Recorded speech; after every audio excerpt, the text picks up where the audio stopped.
దేవుని పరిశుద్ధ నామానికి స్తుతి కలుగును గాక. దైవ వాక్కు అనే డైలీ కార్యక్రమానికి ప్రేమతో మిమ్మల్ని ఆహ్వానిస్తూ ఉన్నాం.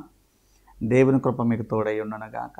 ఆయురారోగ్యాలతో సుఖ సంతోషాలతో నింపబడుతుంది గాక. బాగున్నారు కదా?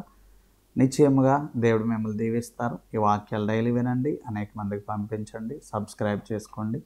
దేవుని కృప మీకు తోడై ఉంటుంది. ఆమె ఈరోజు దేవుని వాక్యం నిమిత్తం ఎఫెసీ పత్రిక 4వ అధ్యాయం 1వ వచనం, 2వ వచనం, 3వ వచనం కూడా చదువుకుందాం.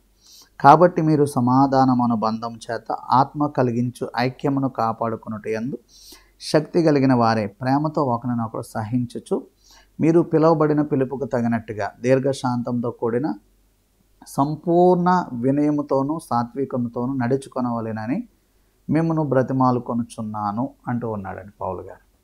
అంటే ఇక్కడ మనం గమనిస్తే సమాధానమును బంధము చేత ఆత్మ కలిగించు ఐక్యమును కాపాడుకోవడానికి శ్రద్ధ కలిగి ఉండాలంట.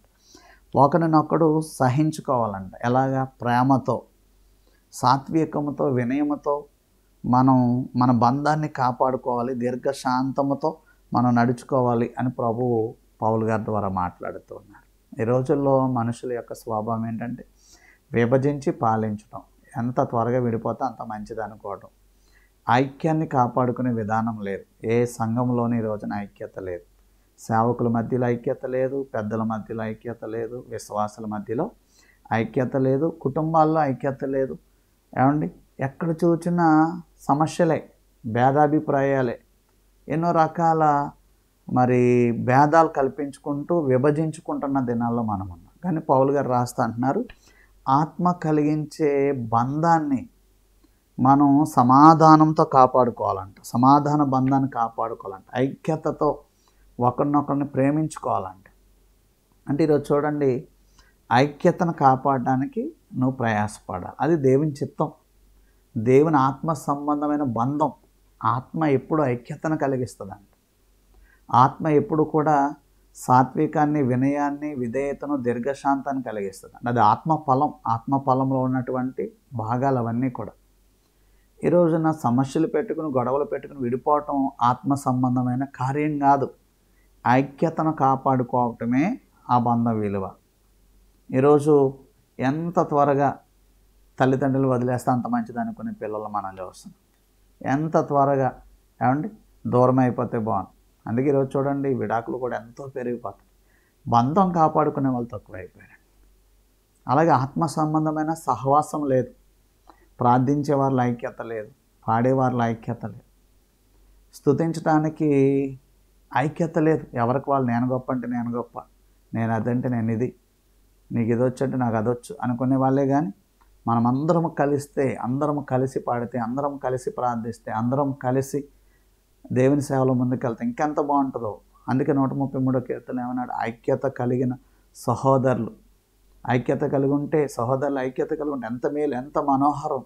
అక్కడ ఆశీర్వాదం, శాశ్వత జీవం ఉండవలెనని ప్రభు సెలవిచ్చాడండి. ఐక్యత ఉన్న చోట ఆశీర్వాదం ఉంటుంది. ఏమండి, ఆత్మ ఉన్న చోట ఐక్యత ఉంటుంది. కాబట్టి ప్రేమతో, సాత్వికంతో, దీర్ఘశాంతంతో, వినయంతో ఈ బంధాన్ని మనం, ఈ ఐక్యతను కాపాడుకోవాలి. అబ్రహాం చూడండి, లోతుని పిలిచి అంటాడు, అయ్యా లోతు, నీ కాపర్లకి నా కాపర్లకి కలహం వద్దయ్యా, మన బంధువులం కదా, కలిసి ఉండాలి, కలహాలు వద్దు అన్నాడండి. అందుకే అబ్రహాం దేవుడు ఎంత ఆశీర్వదించాడు.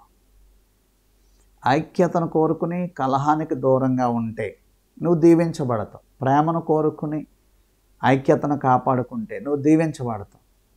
బంధాలు తెంచుకుని దూరం దూరం పరుగులెడుతూ ఉంటే, బంధానికి దూరంగా వెళ్ళిపోతూ ఉంటే అక్కడ ఆశీర్వాదం లేదు, అక్కడ ఐక్యత లేదు.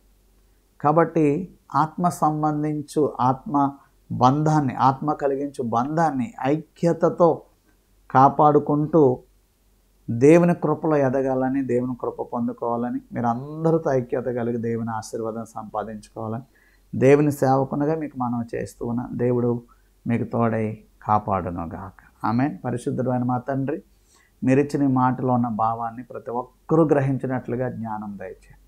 ఐక్యతలో ఉన్న ఆశీర్వాదాన్ని అందరూ అనుభవించడానికి సహాయం చేయండి.